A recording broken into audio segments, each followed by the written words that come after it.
Moog beat the allegations, people. Let's go. He was not the Moog but the Moog. Probably should not be joking about that. Hey there, guys. All right, today we are back with some Vati, and this time we are tackling the lore revelations in the Shadow of the Erdtree DLC for Elden Ring, because I don't have the DLC, so I'm gonna watch this so that I can know things. I know some things. I know a little bit. Michola's the bad guy. I think that was one of my guesses in the Michola video, that Michola might have been the bad guy, but also I don't know, I was kind of leaning towards Michola was actually a good person. I guess we were just deceived. Deceived. But before we dive in, I want to address something cuz I'm kind of getting annoyed. Mainly because the Bloodborne video and another one of my reactions to another one of Vati's videos has been getting recommended. And I've seen this comment a few times. Not just in this wave of recommendations, but in previous times. People, here's how the publishing industry works. Brandon Sanderson's debut novel, Elantris, was his 6th novel that he had written and sent out to queries. It did not get picked up until he had already written 13 novels. He proceeded to write 7 more novels after Elantris before it was picked up. And then his second series, his second book that he wrote, Mistborn, was his 14th novel. This is a slow process, people. I'm on I've written 5 books in 2 years. That's pretty damn fast, okay? And I have only sent 3 of those 5 out on query, right? And one of them I have been very blatant about in how bad it was. I wish I had never sent it out to query. This is a slow process. Pierce Brown has said in interviews that he had sent out hundreds of query letters before writing Red Rising, in which of course he also admitted that he wrote Red Rising pretty quickly and then sent it out to submission and then it got picked up, right? But this is a slow process, people. And this isn't something where you just write a book and you're gonna get published. No. Even like the norm for this is the Pierce Brown, Brandon Sanderson experience, where they write several books, get hundreds of rejections, and then eventually get their chance, right? Now Brandon Sanderson, of course, got even luckier because Robert Jordan passed away, and Robert Jordan's widow stumbled across a thing that Brandon Sanderson had written, like in memoriam for Robert Jordan, and looked into him and then asked him if he would finish the Wheel of Time series. So that, of course, really helped Brandon Sanderson launch up into status and get really lucky. Pierce Brown wrote a damn good sci-fi novel, right? Wrote a fantastic sci-fi novel. The norm here, you know, this is just the norm. It takes a long ass time to get published, people. So, like, this is also why the industry as a whole calls people who just have written a book entirely authors. That is the industry norm. You go to TikTok, like this is just the industry norm. For it, like, it doesn't matter if you're published, unpublished. You are an author if you've written a fucking novel, dude. Or written a book. Because novel limit is limiting, right?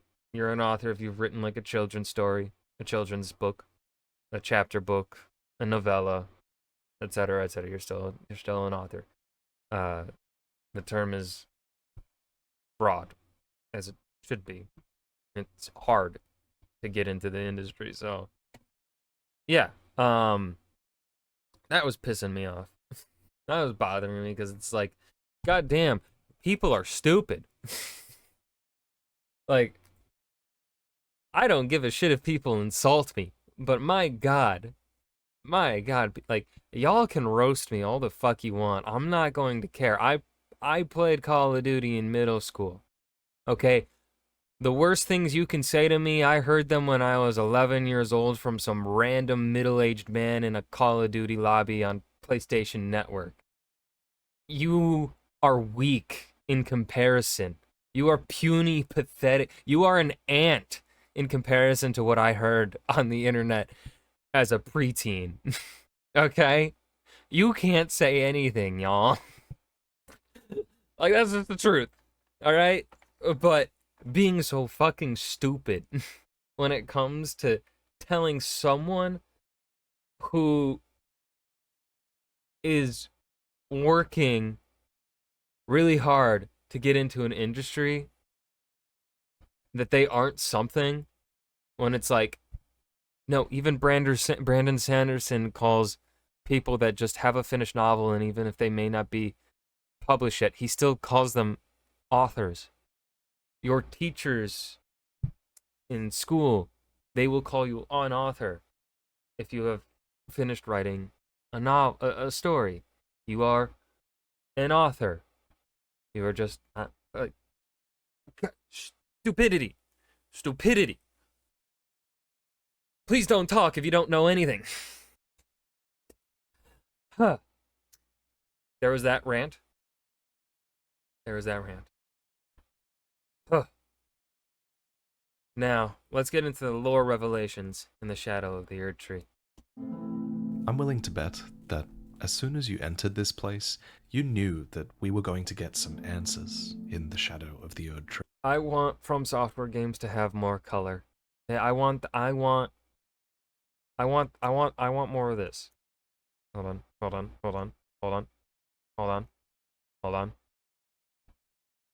Okay. To bet.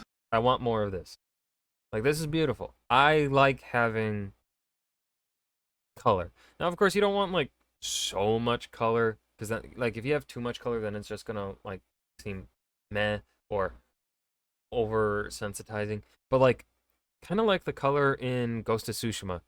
That is still one of the most beautiful games I personally... Or, like, also the color in The Witcher 3 Blood and Wine DLC when you go to Toussaint. I love the color in Toussaint. That kind of, like, I want to see more of that. I really find that stuff beautiful.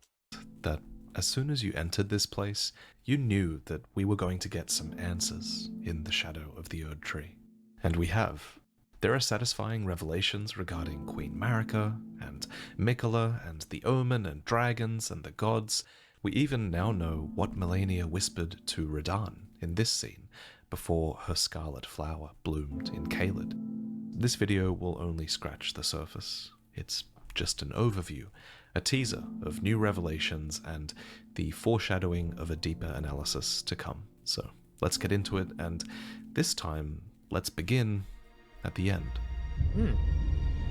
After you defeat the final boss, promised consort Radan, on your 400th attempt, you can read the remembrance of a god and a lord. In their childhood, Michola saw in Radan a lord, his strength and his kindness that stood in stark contrast with their afflicted selves. Which states, in their childhood, Michola saw in Radan a lord, his strength and his kindness that stood in stark contrast with their afflicted selves. The cutscene that plays here is a memory.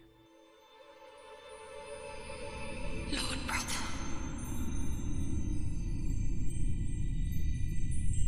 I'm going to be a god.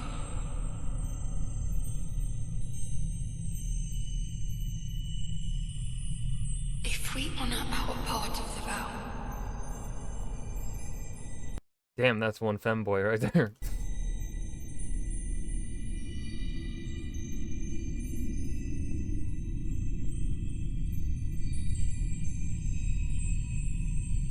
Bro has some luscious locks. Promise me you'll be my consort.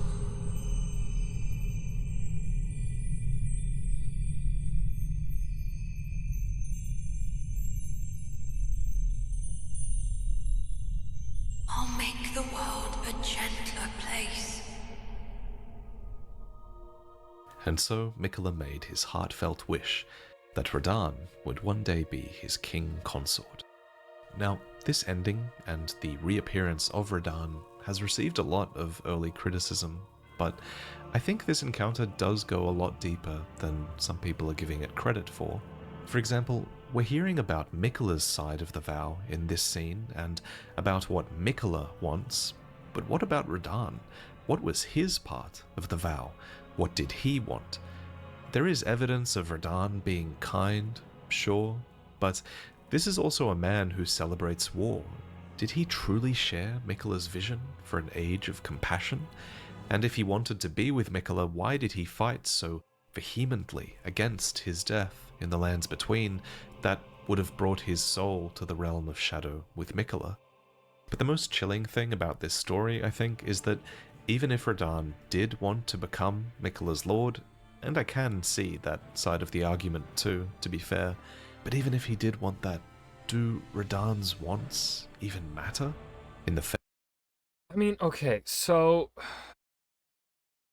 obviously Michola is being deceptive there and manipulative.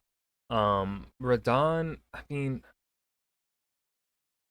I think the Radan in the base game might be so far gone. Like, we know he's far gone mentally in the base game because he's kind of like an animal in a way. Like, he's sort of a monster in the base game due to like the Scarlet Rot and stuff like that. So of course then it does bring up the question of why were, Melania and Radan fighting one another in the history with, say, this was Michola's goal, like, probably for a while, right? Like, the vibe of Michola is that Michola's been planning for a while, So, why were, I think more, what jumps out to me now with it is why were Radan and Melania fighting?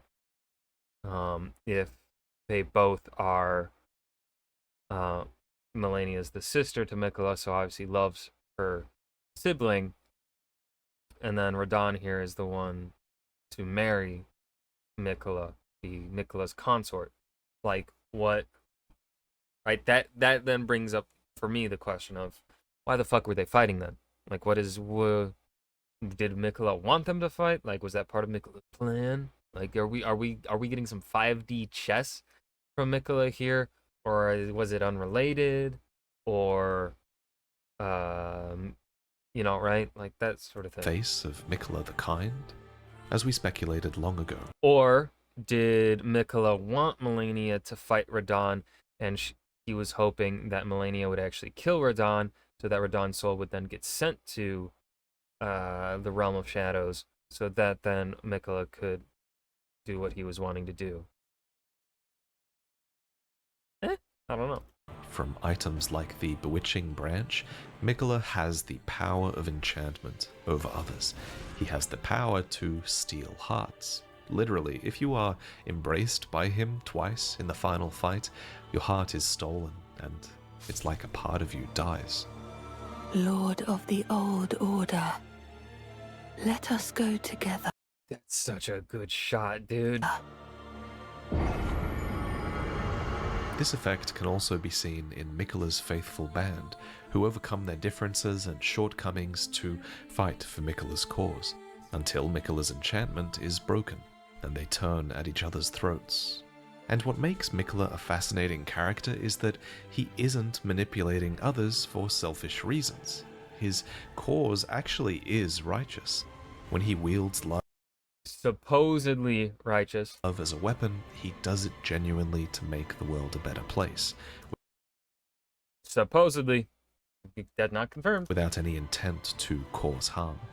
However, such acts are still oppressive. If your want is taken away, Okay, good. He is talking about what that. is left of you that remains? Perhaps the saddest example of this is Moog, who Moog beat the allegations, people. Let's go. He was not the Moog Lester, but the Moog Lested. probably should not be joking about that. as we speculated, was indeed under Michola's spell. Once, in an attempt to free Lord Moog from his enchantment, I challenged tender Michola, only to have my own heart rather artfully stolen. I knew not how weak I was. I believed that with sufficient mastery, even an Empyrean would be within reach of my blade. I could not have been more mistaken. Michola the Kind is a monster, pure and radiant. He wields love to shrive clean the hearts of men. There is nothing more terrifying. In the specimen storehouse, you can find the secret rite scroll, which details the secret rite by which Michola will ascend to godhood. It reads, "A lord will usher in a god's return, and the lord's soul will require a vessel." Ansbach. Wait, hold on. Let me analyze the text there. The Lord will usher in a God's return, and the Lord's soul will require a vessel. Oh, wait. Lord's soul will require. So is Radan the Lord? Or are we the Lord? I'm assuming we're the Lord? Are we to be the vessel for Michola then? I don't know. What? Maybe I'm confusing. I'm God's confusing return, myself. and the Lord's soul will require a vessel. Ansbach reveals Michola's plans in full. After Lord Moog's slaying at his dynastic palace, it appears his body has been absconded with and taken straight to kind Michola. As if using Lord Moog to gain entrance to the land of shadow were not enough, he plans to use his corpse as the vessel of his king consort. He has forsaken Lord Moog's soul. Okay, Moog was the Lord. He desires only his empty shell. In your fight with Radan, you might have noticed the horns sprouting from his gauntlets and his tendency to perform blood flame attacks. This is because Radan occupies Moog's body, fulfilling the terms of the secret rite at the Gate of Divinity, where Michola will become a god. So, in retrospect, Moog was under Michola's spell all along and became obsessed with Michola, believing that they would ascend together as Lord and God. But Michola had plans for Moog, not just as a corpse to pull into the realm of shadow as a vessel for Radan's soul, but as Ansbach reveals, Moog was also used as a means for Michola to enter the realm of shadow in the first place. A while back I speculated that the realm of shadow was a sort of death dimension, and that Michola's sacrilegious death at the hands of Moog might have been intentional so that Michola could enter the realm of shadow, and actually surprisingly those speculations were proven correct as well. Ansbach confirms that Moog enabled Michola to enter, and the Tower of Suppression makes it clear that all manners of death wash up in the realm of shadow, which lies at the very center of the lands between. Incidentally, Radan's return also answers one of the biggest mysteries of Elden Ring, which was what Melania whispered to Radan as she let the rot flower blossom at the end of their fight. According to the young lion's helm, she whispered, "Michola awaits thee, O promised consort." And So it was a plan. It was a long. So Michola was playing 5D chess. so Melania's southward march to Caelid is finally explained as well. She was there to kill Radan so that his soul could be taken to I said that. That was my guess. the realm of shadow, and the vow could be upheld Well, one of my guesses. at any cost. Once transported to the realm of shadow, Michola set off for the tower, and as his great rune says, on the way he abandoned everything. He set off for the tower enshrouded by shadow, abandoning everything, his golden flesh, his blinding strength, even his fate, all in an effort to bury the original sin, to embrace the whole of it and be reborn as a new god. The original sin? What the fuck does that mean? His golden flesh, his blinding strength, even his fate, all in this attempt to bury the original sin, to embrace the whole of it and be reborn as a new god. Michola has said as much himself. He wishes now to throw it all away.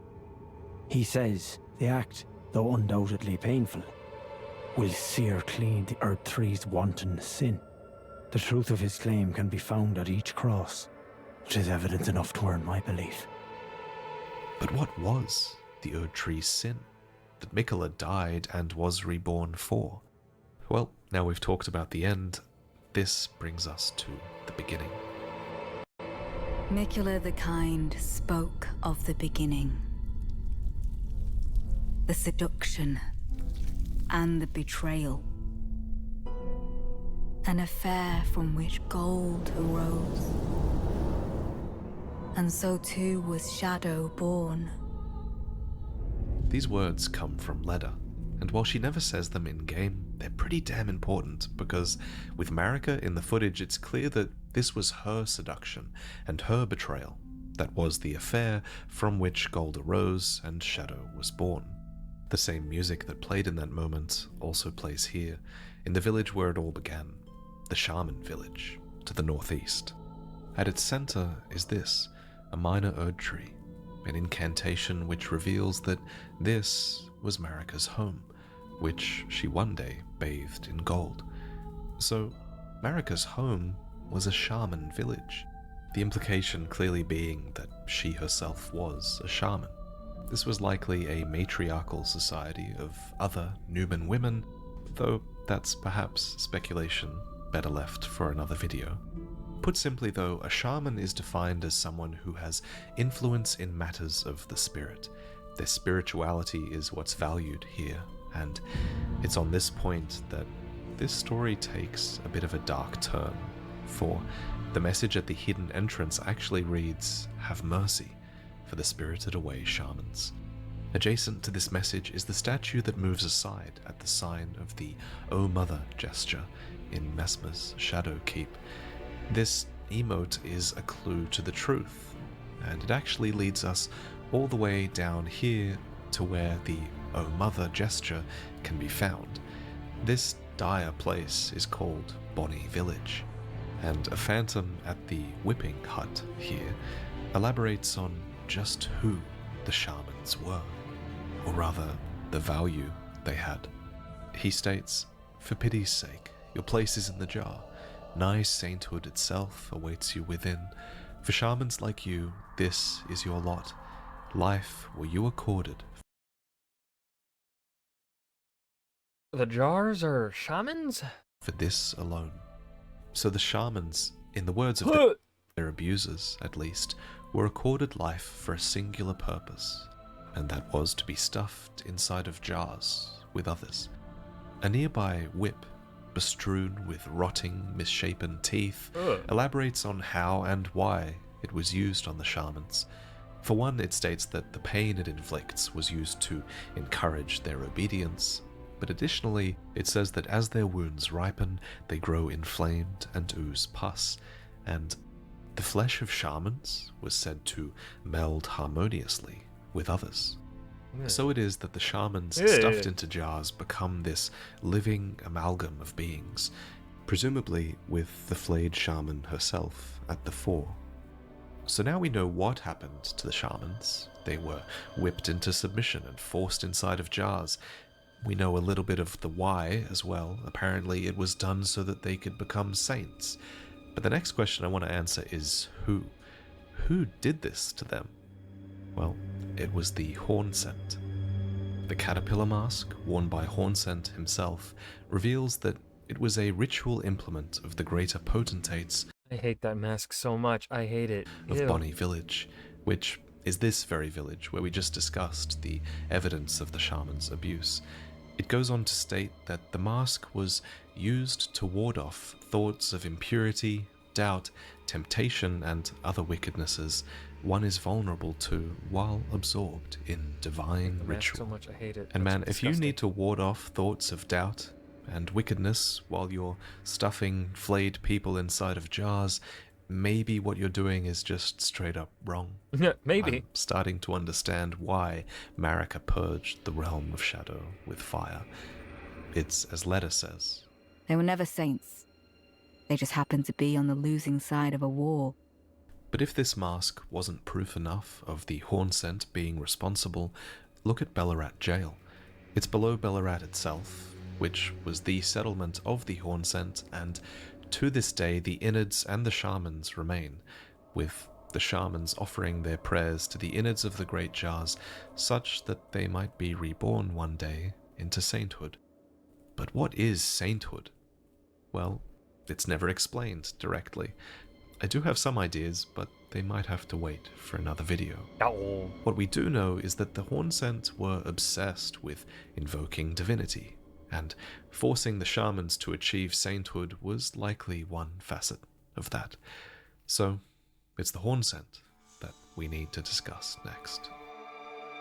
The Hornsent are an extremely ritualistic people, with swaths of their culture devoted to spiritual research and invoking the divine.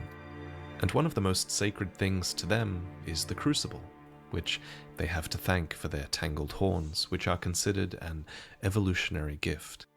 If you didn't know, the crucible has been long established as this primordial form of the Erdtree, a blending of life that became the Erdtree's primal vital energies. And apparently, it originated in the place that became the Realm of Shadow. This becomes quite clear thanks to Devonia, who is the God, more fucking Crucible Knights.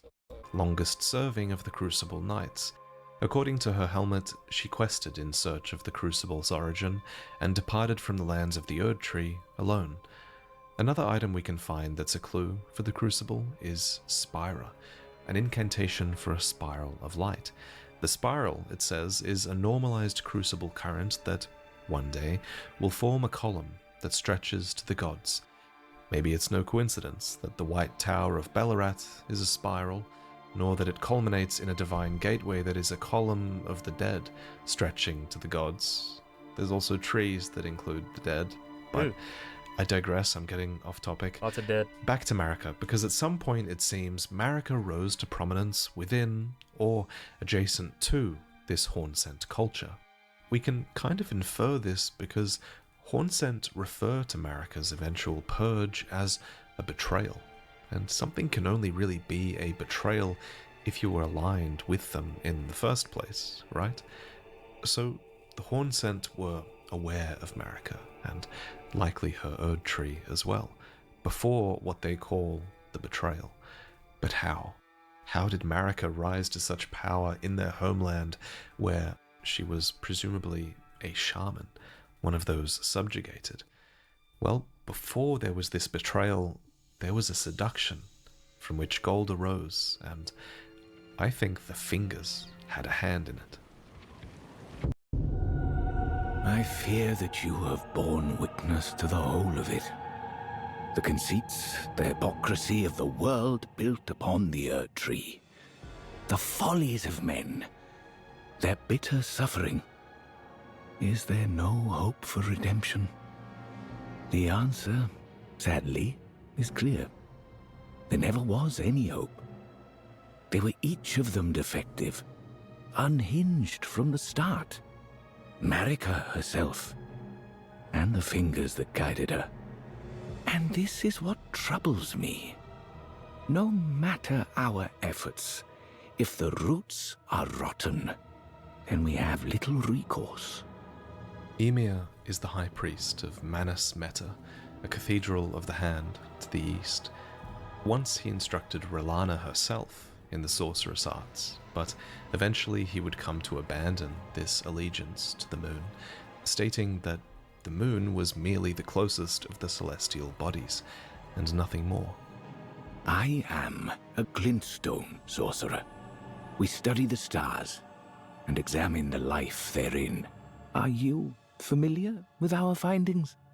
Long ago, we began as stardust, born of a great rupture far across the skies. We too are children of the greater will. Is that not divine? Is that not sublime? And yet, none can fathom its implications, its utter brilliance. In the ruins of this land, and beneath Manus Meta itself, are the echoes of that greater truth that Emia I'm sorry, but it looks like turds. Especially that thing right there. That looks like a poop. glimpsed. This is Meta herself, the mother of fingers. Her remembrance reads, The fuck? the mother of all two fingers and finger creepers was in turn a magnificently gleaming daughter of the greater will and the first shooting star to fall upon the lands between.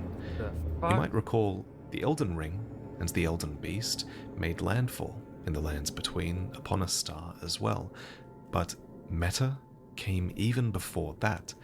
So it was that this mother birthed the fingers, communing with and receiving signs from Oh, the I greater hate will, its design. who It's occupied disgusting. the great beyond. But at some point, Meta became broken, abandoned, and no sign has come through ever since. Do you recall what I said? That Marika and the fingers that guided her were unsound from the start? Well, the truth lies deeper still. It is their mother who is damaged and unhinged. The fingers are but unripe children, victims in their own right. It's not clear when Meta was broken, abandoned, but I assume it was before Marika started taking the guidance of the fingers, since Emia states that the fingers were unsound from the start. Thus, the Greater Will's guidance is outdated at the very least, and has been for all of Marika's reign. That's a pretty big revelation. Incidentally, Placidusax was also Elden Lord before Marika, and he was abandoned by his god as well, so maybe things became broken around that time. Lots of speculation to be had there. At any rate, abandonment by the Greater Will or no, Marika took up the power of the Elden Ring that the fingers offered for her own reasons, and the abandoned fingers spread the glory of the Greater Will through her, and she through them. Another important item on this topic is the ancient seed talismans that can be found, which depict the two fingers around an Erdtree seed. They had a hand in the birth of the Erdtree. All this while, the fingers claimed to be envoys for the Greater Will, but that's a lie. The Greater Will is gone. The fingers are alone, operating on outdated guidance. This is something that many characters suspected, but most characters in Elden Ring assumed that this happened around the time the Elden Ring was shattered.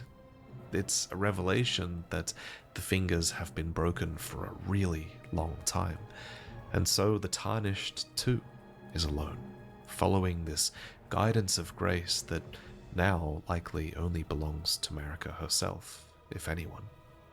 And Marika might Okay. have played friendly with the Hornsent for a time, but He's lost me. eventually she had what was surely vengeance when the Hornsent were purged, subjugated, and betrayed. The realm of shadow became this disconnected domain of death, and the shadow tree that And loomed I really love that blue. That was beautiful. this That's good blue. disconnected domain of death, and the shadow tree that looms high became the realm's symbol of abandonment, not grace.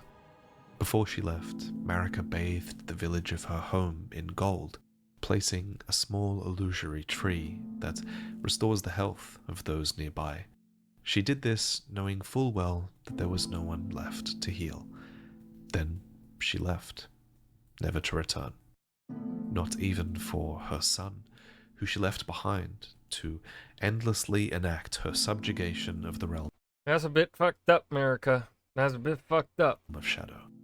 So, next, let's talk about Mesmer, the Impaler. As anticipated, Mesmer is entirely loyal to his mother, who is Queen Marika. Who abandoned him? Mesmer, you need to go to therapy. His armor reveals that, on his mother's wishes, Mesmer made himself a symbol of fear, undertaking the cleansing crusade she desired. And, in the end, all those stripped of the grace of gold would perish. In the embrace of Mesmer's flame. To this end, he had his Black Knights, Fire Knights, and common infantry, not to mention the Carrion forces who followed Rolana into war on Mesmer's behalf. So it was that the Hornsent were purged in a war without end. A phantom at Castle Ensis bemoans, "O Marika, I beg, embrace your child, and give us a sign. How long must this holy war stretch on?" But Marika never returned, testing their faith. One phantom even raises the possibility that Messmer himself has been abandoned. And he has. The final straw for him is when you, a tarnished who would become Elden Lord, arrives at his doorstep. That was pretty cool.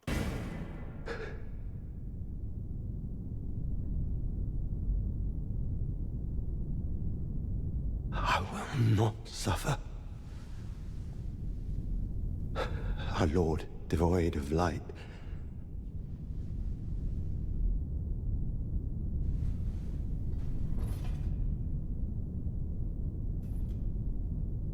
No, Mother. Forgive me.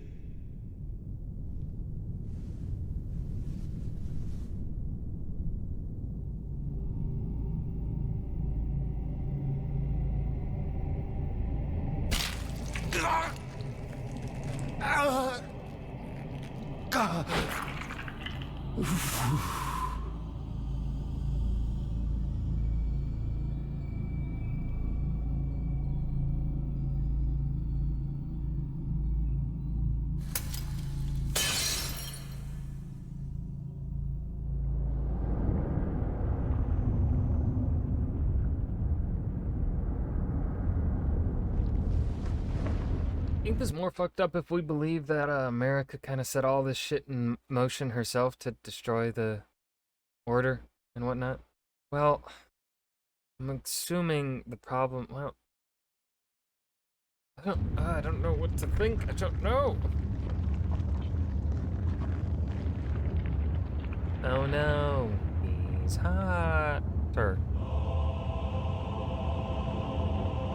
Soon tarnished.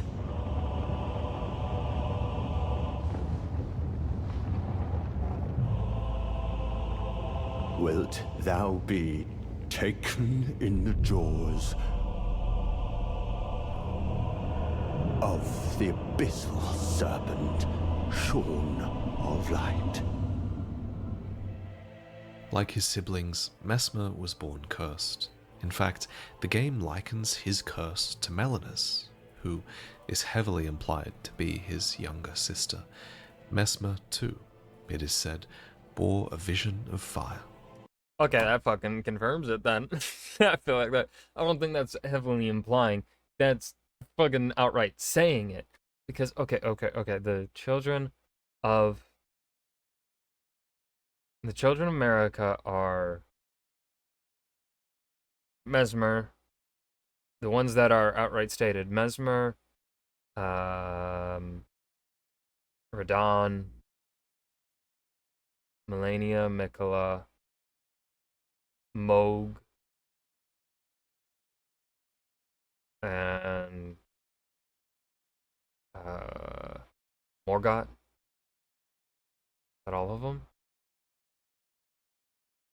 I think that's all of them. Because, well, if we believe that Radagon and Marika are the same person, then that technically brings Ronnie into it. Technically. But yeah, out of all of them, the only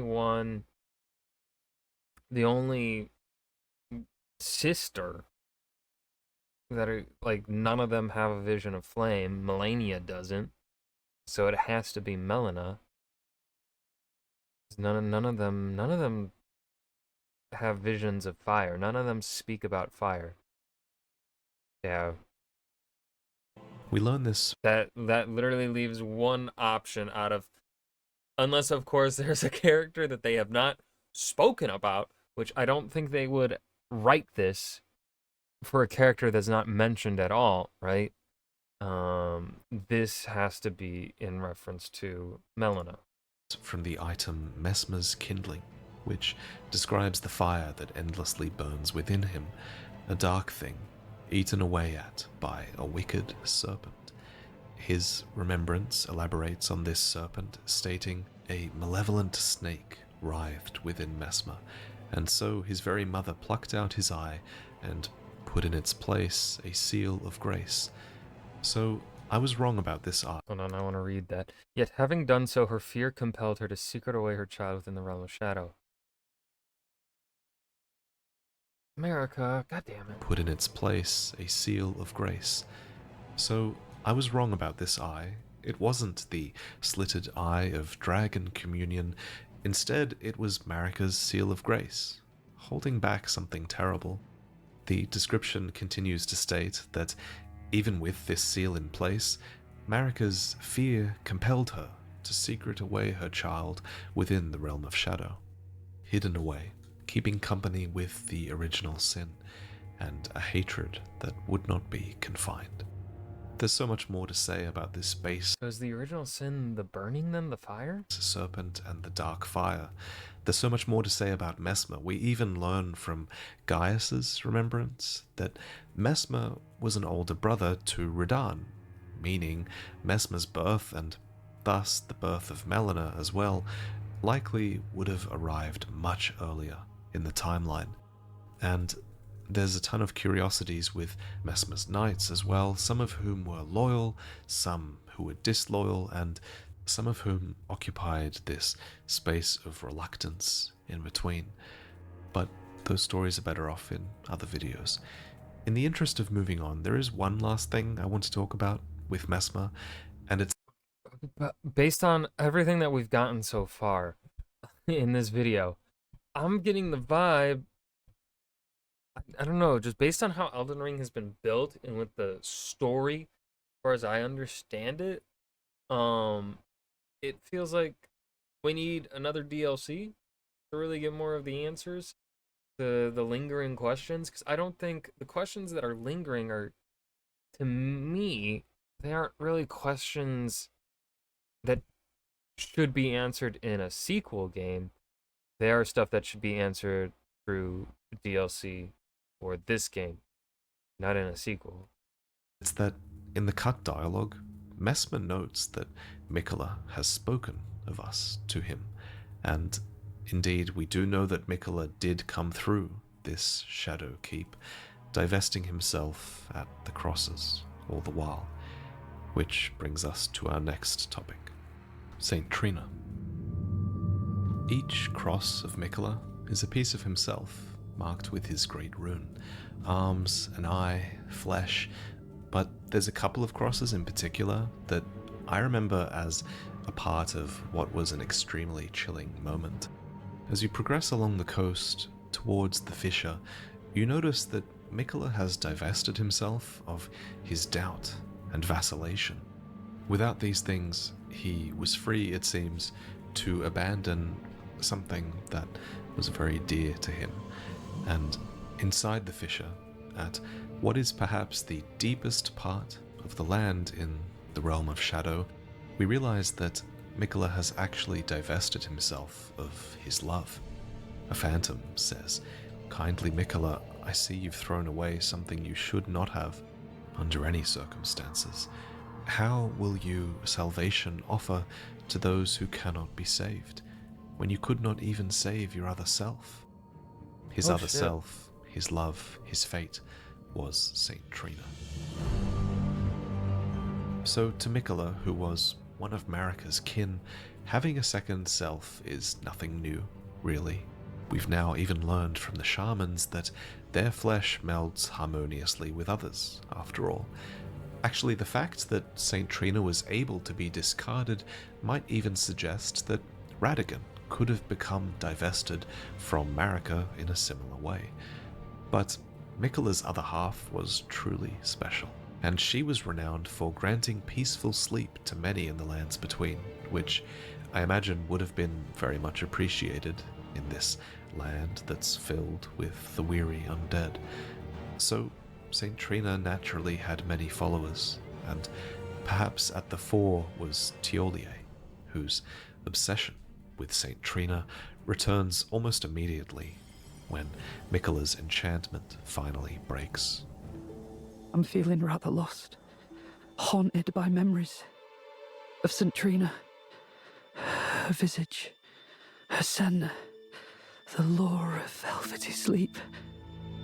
Would kindly Michola chasten me for falling for St. Trina, while knowing that she was the discarded half?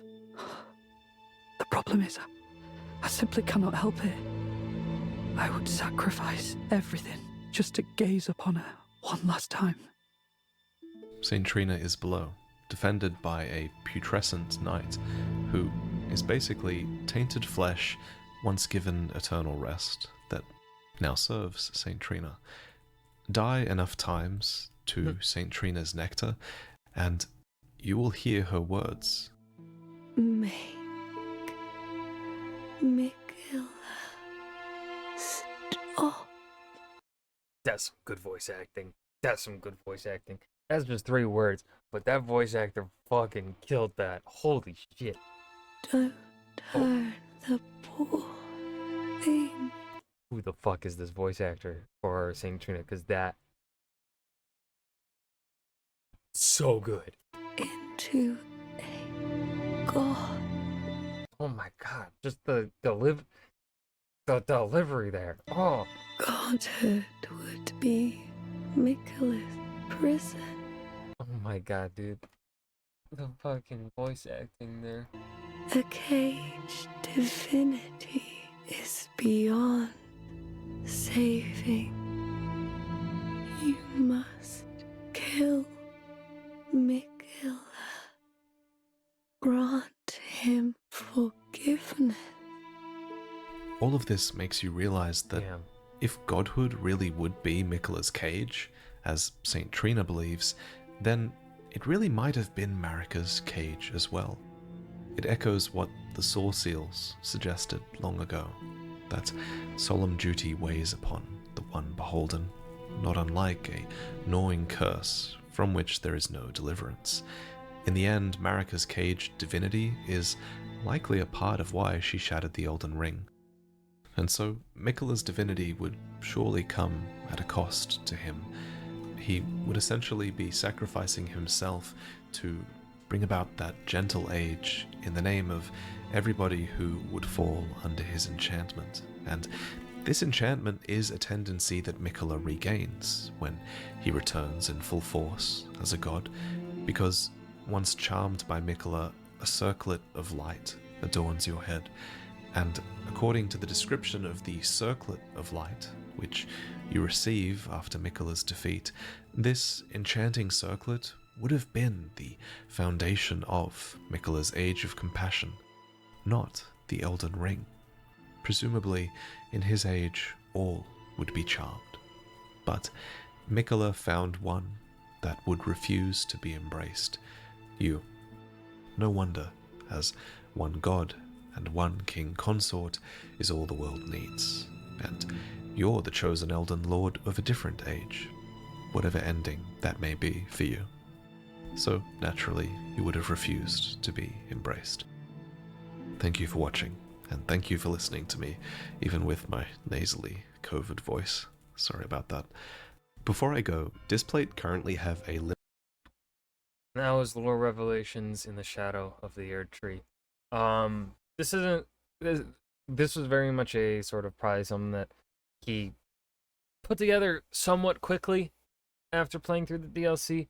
I'm sure we will be getting more thorough examinations of the lore of the DLC in the coming months and moons from Vati, but this was still really good.